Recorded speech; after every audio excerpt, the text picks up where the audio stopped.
All right. Hey everybody, it's Krusty Okro back here today to do another tactical perspective toy review. Those words, they feel good to say again. Tactical perspective toy review. Seems like I've been always doing TCCCs, which are kind of like my new hot mic, which is like just blathering on about whatever I can to find on that day with Joe while I'm working on models and talking a lot more about customs, and I'm showing you more customs. But when I get to do a toy review, it's just different. There's nothing but pure joy. I don't have to talk about a lot of frustrations or challenges or what my mind is trying to figure out as far as how to approach anything. It's just sheer enjoyment of a figure. It's a figure I relate to from back in that 82 line, like we talk about. And moreover, when it's a military line figure, I find it very relatable, as I was in the military for 25 years as an armored soldier, an armored reconnaissance guy, for that period between 97 and 22. So today's figure kind of defies all of that. And so I'll talk about it in a bit. I'm just going to quickly jump into my little slideshow, as you guys like. It helps keep me on track, being the odd-minded fool I am. Even though I'm medicated, my ADHD is quite prevalent. So yesterday I put out a goofy little friggin' video just to kind of just talk about a couple little small things that I keep forgetting to mention here and there. And then, somebody had asked more Cobra Commander, so I was like, all right, here's a good shot. I was just kind of like mocking things, but I just needed more time. I was working on some backdrops. I'm still working on more backdrops. I'm working on the subscriber graffiti wall for my show, which will be my main backdrop for the rest of the year. But I think it's going to end up being a prize, not for the 350. 350, you'll get a smaller, custom, more portable backdrop for your character. That was the recent ad. But, if I'm going to give that thing away, I've got to decide which contest it'll be. And I'm thinking it's going to be a larger contest down the road, because I want to spend some time enjoying it and then adding to it, things like that perhaps. But moreover, I want to clone it. If I'm going to give it to a subscriber, I at least want to have my own version. But I figure my thing, hopefully it'll be a good contest prize down the road. But like I said, that 350 contest, we are getting close. We're not that far away. 20 or so more. Wow, what word was that? So mo. Okay, anyways, when we hit 350, Aaron, the toy enhancer, has agreed to work with me. He'll pick the winner, and I will get in contact with that person, so they have to be reachable, and we'll do all that stuff that's involved in the 350 contest. Want to know more about it besides that new ad about the background? You got to go back and watch the 350 contest video, because that's the winner that I entered on. So in other news, with the Thursday toy hunts, usually I buy a new fig, or I arrange lately to pick one up used off Facebook garage sale, because I'm finding there's a flood of them now of some of that back catalog that I was looking for. And maybe I hadn't given Facebook its square due for a while, but this last couple of months shows me, I think I underestimated it. It's definitely worked out a couple of deals for me. I'm talking about my His Fire Team 788. And more recently, you guys heard me talking about how I had to defer ninjas and this ninja nightmare. And you guys know I'm not crazy about the ninjas, but I have something I want the ninjas for, and I have somebody I want a couple of ninjas for. So I wanted to get these ninjas, and I got a great deal on these ninjas. Timing wasn't good last time. This was good timing. Went and picked them up the other day, and it sounds like I have two people that I've met through Facebook now. One really nice guy that is, he's one of our subscribers. Hush, you're out there. Glad to hear you're healing up, man. Take your time healing up. But this new gentleman was nice, but he was a different sort. To him, the figures were tools that he didn't need anymore. He was a photographer. And but the common denominator between the two of them, other than my business and the respect I have shown towards him, was he's he's just fed up with Facebook Marketplace. So right now, I feel like, half of the thing I have to struggle with a lot of this, and I'll speak to it for a moment because I'll tell you why it's affecting my pre-orders. If I commit to something to a complete stranger, I feel obligated. I have to follow through with that. And the reason being is like, I was always taught, not so much in high school, unless it's your loyal group of friends, but in the military, it's called blading. You don't blade somebody, you don't backstab somebody, you don't go out of your way to F somebody over, right? And it was one of the biggest criticisms I've heard from Facebook Garage Sale. And I do remember selling some stuff on Facebook Garage Sale years and years ago. Like some comics and then some Warhammer 40K before I said enough of this. Stand-up appointments, poor communication, sudden last-minute money problems when you've just suddenly turned down offers. There's just so many reasons why the Facebook Marketplace is a nightmare for a lot of people who want to just be, sell it and be done with it. And that's what these guys were. They were guys that were fed up with Facebook. So because they're guys my age, right? And I find guys my age to have zero threshold for bullshit, and it's awesome. We all high five each other and then say, "Get out of my way," But yeah, with all this back catalog and everything like that, if I commit to somebody on the Facebook, I also remember I have a YouTube page where I make it clear people can find me, and I am staking my integrity out there every time I put an episode out. Anytime I say anything, it's my integrity, right? Like, this isn't an act. Am I acting more confident and social than I really am in real life? Not really, right? But I'm specific about who I interact with, right? And putting it all out in YouTube. I see a lot of people that are a lot like me, and then I see a few people putting up a front, right? A lot of the times those people are trying to sell a product, and that product is themselves or something they're creating. I'm not selling anything, so I'm like, you can take it, you can leave it, you can fast forward it. I'm gonna ramble on it. If I say something you like, feel free to let me know. But I want to grow the channel. I want to give GI Joe stuff away. I want to give terrain, whatever I can give away, just because I like that feeling of perpetual community benefits, right? I have benefited from the generosity of a couple of people here, and I have not been able to give back that generosity to the scale I've wanted to yet, because I'm being patient.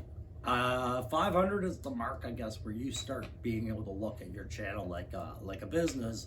And my only business is just to make content and collect figures and do stuff like that and do giveaways. But I also like having a voice and an opinion in this market, in this toy line especially, and in this community. And I love this community. We talked about it at great lengths over a number of lives. Anyways, that was about it. So when I commit to buying something on Facebook Garage Sale or wherever, offline or on, I'm doing it. All right, I'll close out the deal. Whether I regret it later or not, it's not the point. I put my name on it. So why would I want you to feel like I give you the runaround? I don't want to do that.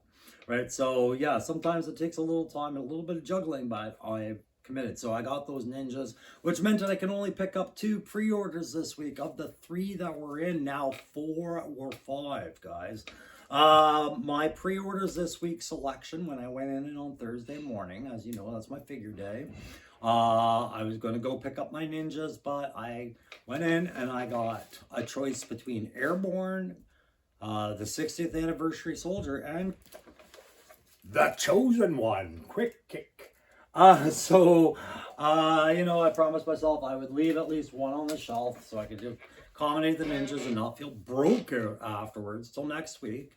Me and the GameStop staff have an understanding. I understand how the Wave's working with their warehouse right now, and they understand what I'm doing with my channel, so they will hold it for as long as they can. Yet if the demand sees me exceed that time frame that they're supposed to hold something, I've told them, you can put it to the next person ready to pick it up, but I hope you can order me another one. And they swear up and down they'll endeavor to do so. So I feel comfortable in my pace when I have assurances in there, but with this Wave, feel Hasbro's been a little unfair by putting the numbers out so close together and making it a very expensive spring.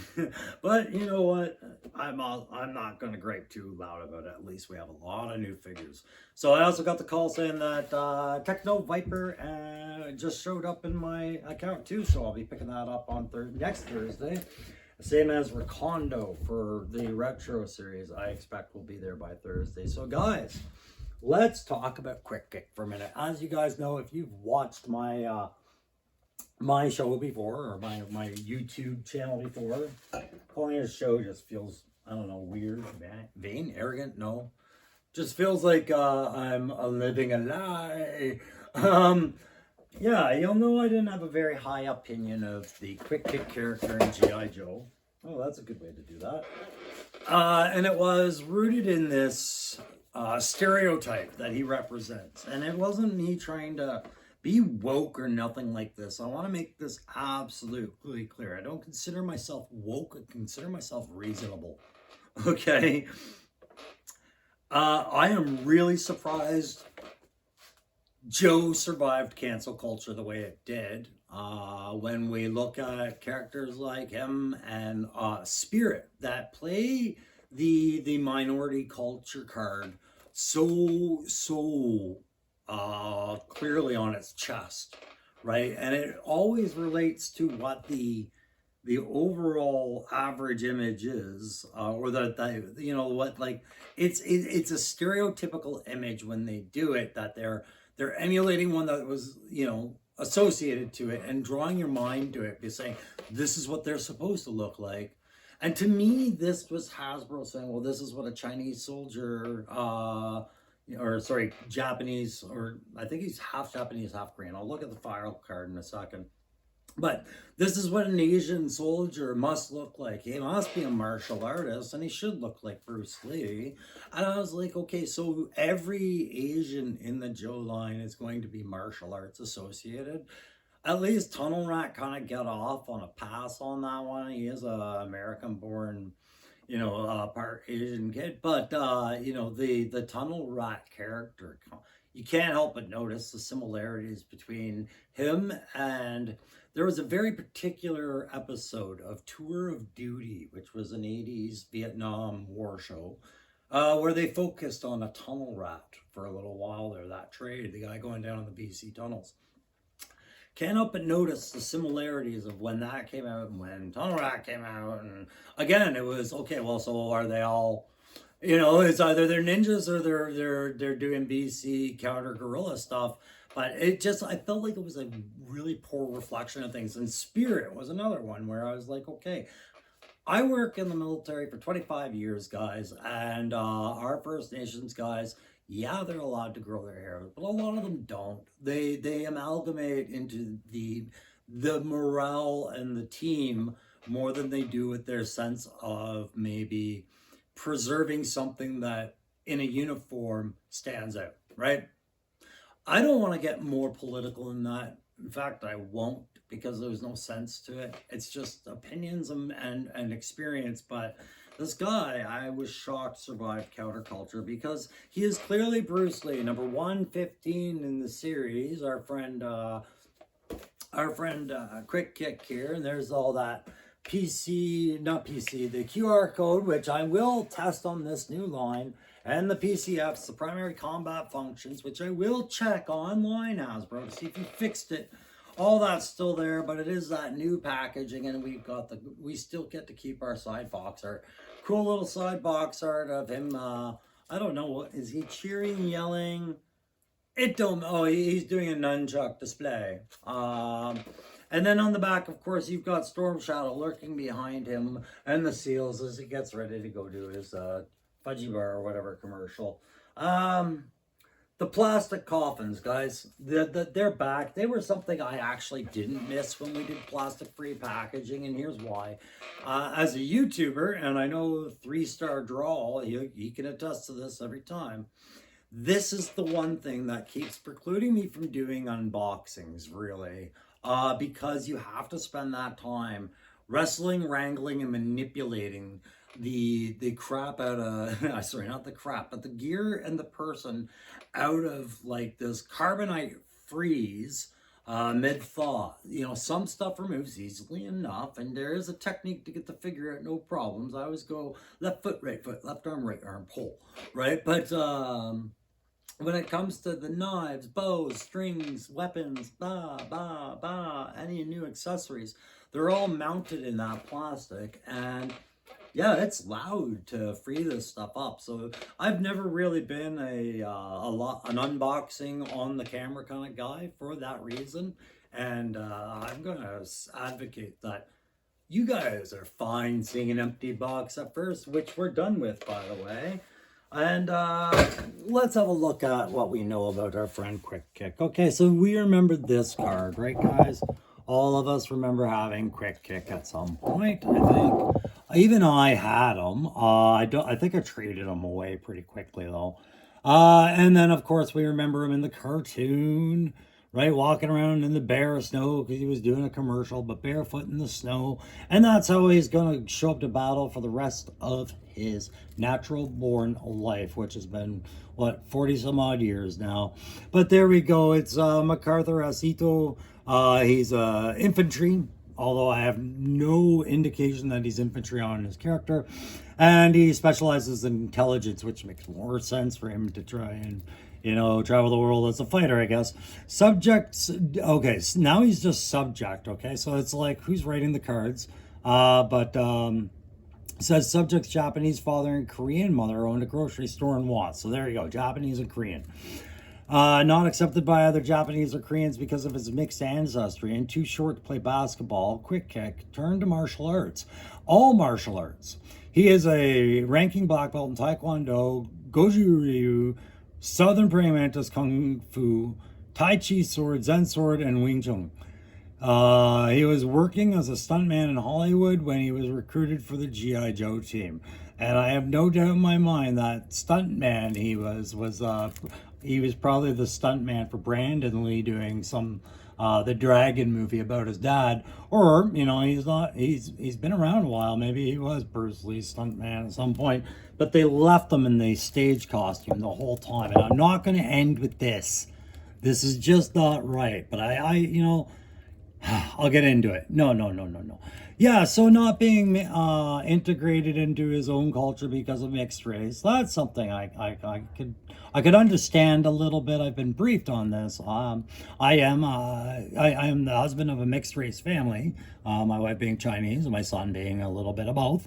But, you know, eventually the conversations do come around to, well, you know, which do you identify with and which do you this? Not to me, but to my boy and thing, you know, or to people I know with that issue in their home. So I kind of was like, okay, well, there's a character trait that I can relate to with Quick Kick a little bit, I guess.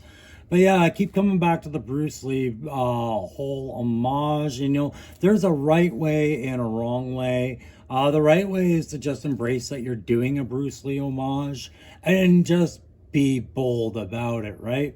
And maybe that's what Joe's doing. I don't know, right? But it all, you know, I like to think that they are, but I don't know if the children age is the right time to start presenting the stereotypes, is what I was trying to get at, really. At, you know, 7 to 13 years old, you're pretty impressionable. And if you start seeing this image repeatedly of what they're supposed, a Chinese soldier looks like this now. You know, it's what forms these things. But it's funny, actually. One guy who did do the Bruce Lee smile and arrogance that was associated with him was Mike Ma for the movie, you know, Once Upon a Time in Hollywood. And it's actually one of the things that we like about the Quick Kick is he's got a couple of expressions, and one of them's pretty arrogant and smug, right? But we have people criticized it there. So that's enough. Let's go have a look at our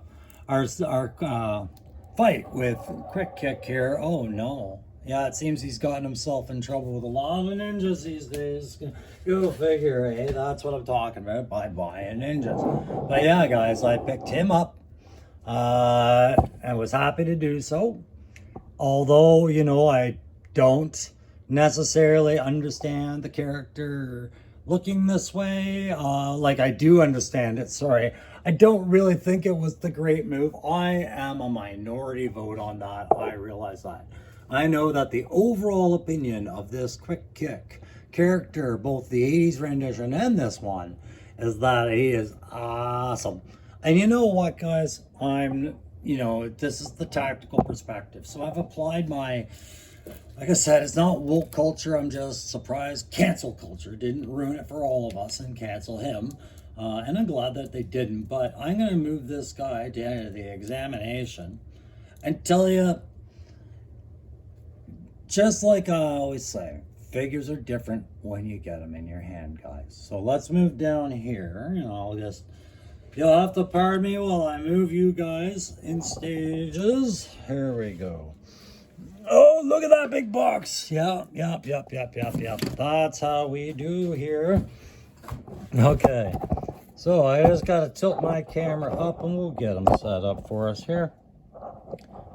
Righty row. Righty row. Righty row is my is a carryover slang from a long time ago, and I don't know why I've started saying it again, but that is not the right altitude for this camera. But don't worry, guys, I'm not going to blow this for you.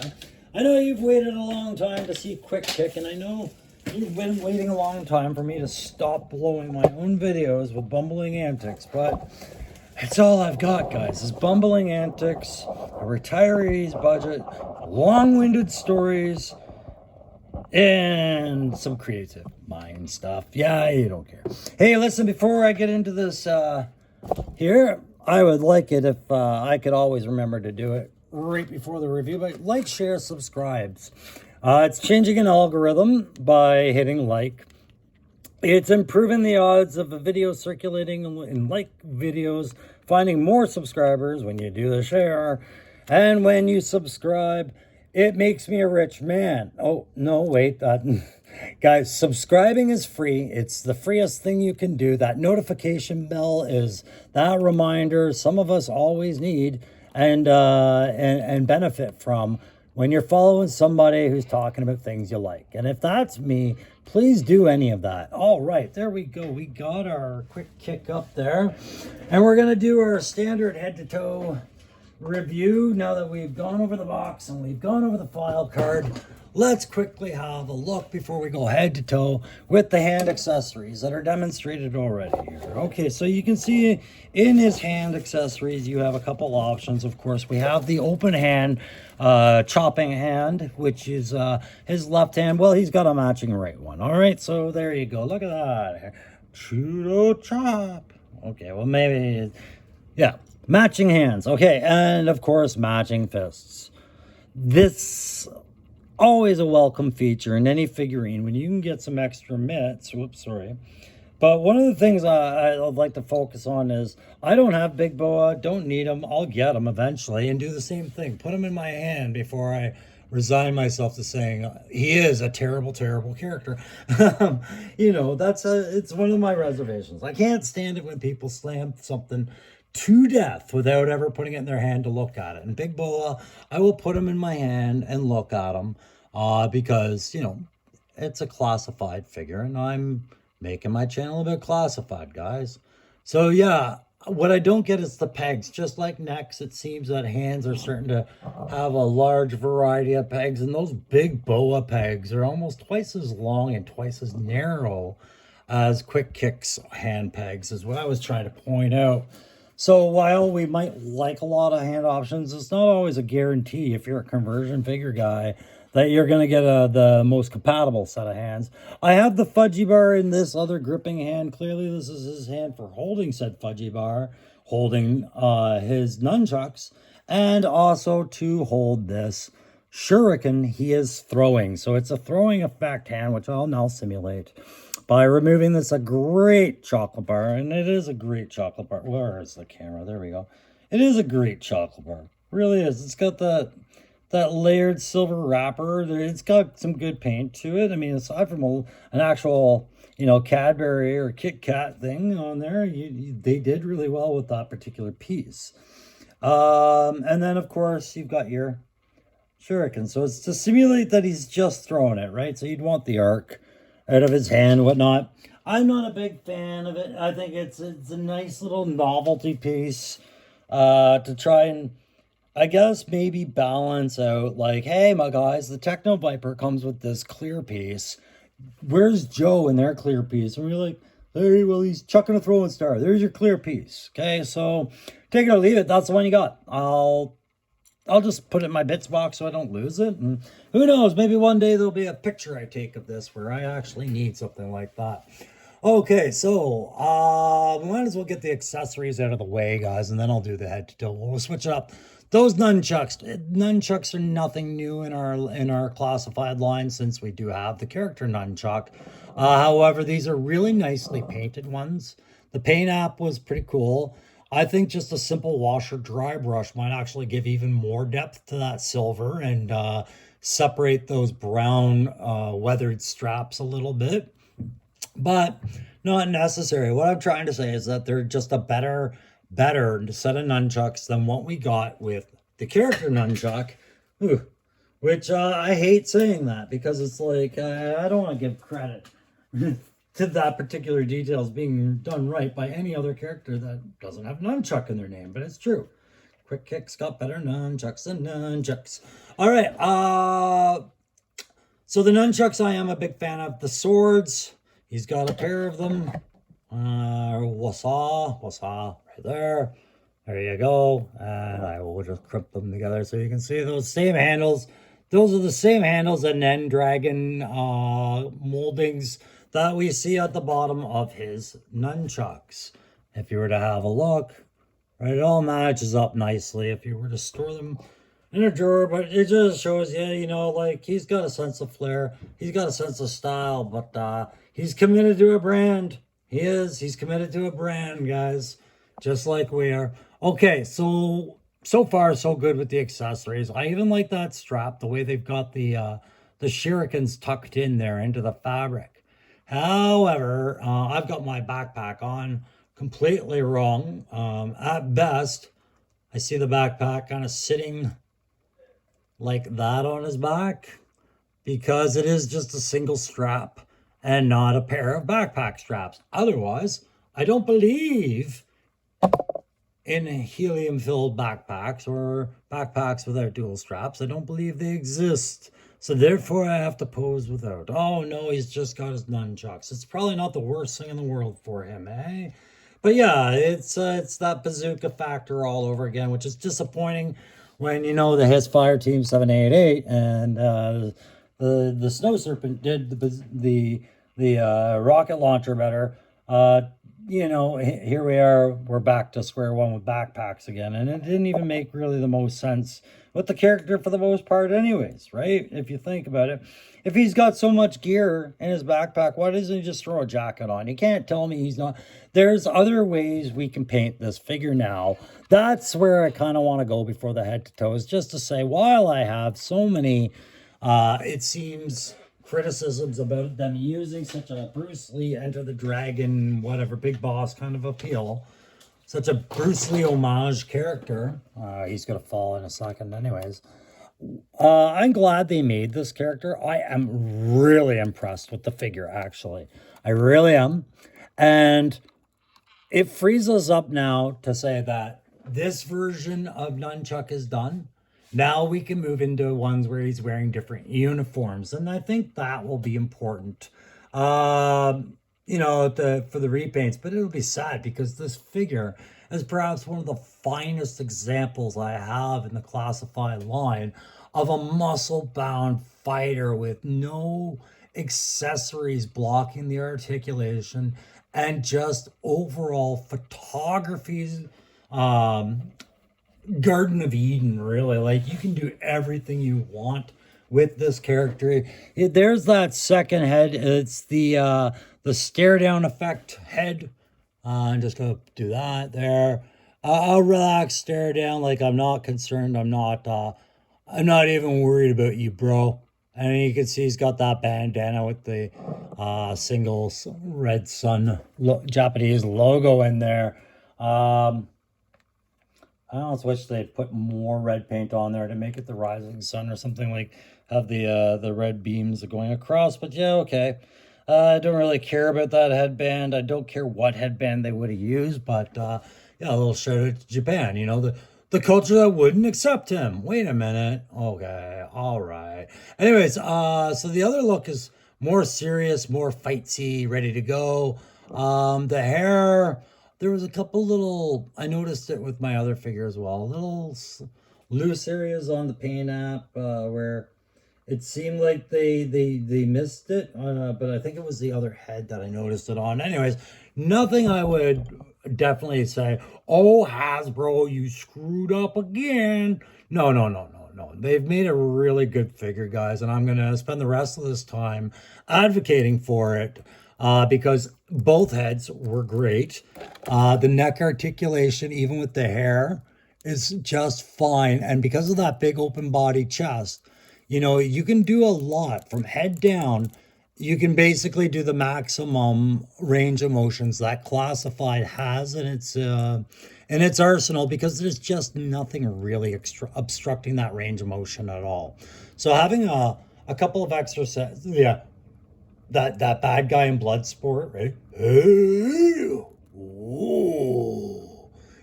Yeah, but you know, having no huge vest or arm gauntlets or whatever, massive holsters or leg pouches or anything like that. You know, he's got a very good range of motion. Did I have to heat him up? Absolutely. He was stiff as hell. You know, what I don't like is because the character is so simple and that black catches the light, because you're doing so many poses, right? I wish I didn't have to see this print on the inside of the leg the way I do. With the holsters and everything, I could cover that up. But just for some reason, it seems to almost stand out more on Quick Kick. And now that you've seen it, you won't unsee it. You know, it's definitely going to be up to guys to do way better lighting than me to make it look natural. But you can see you can do every pose you want with this. You could have them flipping all over the place, right? Like, it is a very, very good figure from head to toe. I'm not even gonna get into the criticisms because there's just none of it. The figure itself. The criticism is, like I said, that stereotype that I was talking about, and just the low-hanging fruit of a character, and making it what a kid is going to associate with a culture just because it's a money grabber. Really, it's, yeah, but like I said, I am absolutely blown away by how good the figure actually is. All those hand options and that articulation, and the fact that it's clearly a prize fighting martial artist fighter character in a range of toys that provides you with such colorful enemies and troops.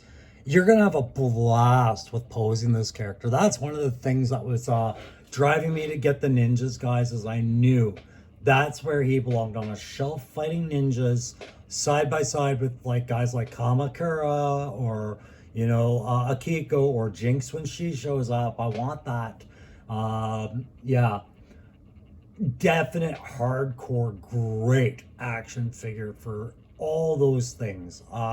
Tactically wise, for a martial artist, hey, he's reflecting somebody who is ready for a tournament to break all the rules, bones, nose, cartilage, what have you, and cut a couple of heads off. I can't get too critical on the ninja aspect of this line from a tactical sense, because, guys, my martial arts experience is pretty low. It really is. Never had to carry a sword. Wouldn't know how to claim my nunchucks through the standard methods, and yeah, we're not allowed throwing stars in Canada. So I'm not really sure the tactical wise, but I will say on a tactical sense right now, he's getting a 0 for environmental, right? He's going to catch a burn in the arid conditions. He's going to get massive cuts, splinters, and infections in the jungle. And he's going to get frostbite in the winter or Arctic conditions. This is a man only ready to fight indoors, room temperature only. But yeah, the rest of it, no, he's good to go, guys. I'm not going to give this Quick Kick a bad rating at all. Like I said, if it wasn't for Quick Kick, this would be a great backpack for somebody carrying swords. But if backpacks have straps, and that just doesn't seem like a 2-strap backpack any more than it seems like a 1-strap backpack. It's just a good backpack, but it needs straps. If I say backpack one more time, I'm gonna slap myself. All right, so the play grade on this is an A+. You know what? It's an A++, guys. You got a standard price figure. You got 2 heads, 4 hands, a chocolate bar, a pair of shurikens, 2 swords, a backpack, a sash, and 2 really good nunchucks. That to me is the best deal you're going to get on a regular price figure all damn day. Okay, so play factor of A++, and it's a tact grade of, we're just going to say,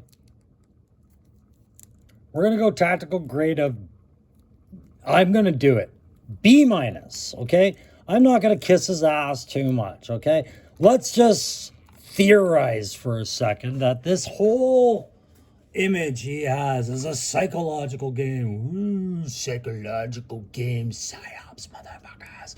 Right? Saying that when Cobra sees him and he's lurking in the shadows, and all of a sudden it looks like the world's greatest kung fu legend has come back from the dead to fight them. You know, it gets in their heads and messes them up. No, come on, bullshit. I call BS on that. That would be no different than if a guy dressed up in a Cobra officer outfit showed up in a firefight between 2 warring nations out bent to kill each other, or like we were back in the Stan or in Iraq, right? Guerrillas versus uniformed warfare, and some guy dressed up as a Cobra officer came out and started walking slowly and arrogantly towards you. It'd be the funniest damn thing you'd ever see, and then you'd knock him down and leave it like that, right? Because you're like, hey man, this isn't cosplay day, this is a war. Yeah, this is not cosplay day, this is a war. But no, guys, I never take Joe so seriously as to let this really affect my enjoyment of the toy. You know, this character surprised me a lot by how much I actually was smiling when I was taking him out of the box, when I was looking things over. Vice really what I think of him as a commentary for the line and how they feel about, you know, the modern world now. But like I said, I don't believe in woke culture. I'm glad they didn't cancel this. I am more comfortable with him out there now to see what they're going to do with different images of him, different interpretations, Night Force, Tiger Force, whatever. It'll be interesting. Hey guys, so that was it. It was the A++ and the B-. That's my grade. I'm going to change that grading system one someday. It's actually going to have more meaning than what it does, or probably be more separable. I don't know. I got to look at that. Because I've been thinking about that Specfire, guys. That's coming very soon, probably within the next week. We should be seeing a new version of Specfire. That's where I just kind of tell you Joe versus Cobra, or whoever versus whoever fight. And I break it down into phases and tell you who I think the victor is going to be. But guys, just a reminder, I'm looking at 11 o'clock this Saturday. I think that's the 30th, if I'm not wrong, 30th, 31st, whatever. This Saturday at 11 Eastern, I will be doing another Saturday Morning with G.I. Crow live. And I'm going to be showing you that subscriber wall, which I'm trying to get done today, or tomorrow. Yeah, trying to work on it all day today to try and get it finished up for showing. And I'm also going to open all 4, I think it was 4, packs of the 1980s Garbage Pail Kids Series 5 cards that Aaron the Toy Enhancer sent me when he sent me that beautiful Beachhead character you saw me do a review on. But that's it for Quick Kick, guys. I'm going to go have fun playing with this. I'm going to roll into about an hour break to work on some more terrain and in that wall. And then you're going to see me hitting up that airborne. All right. We'll see you soon, guys. Bye.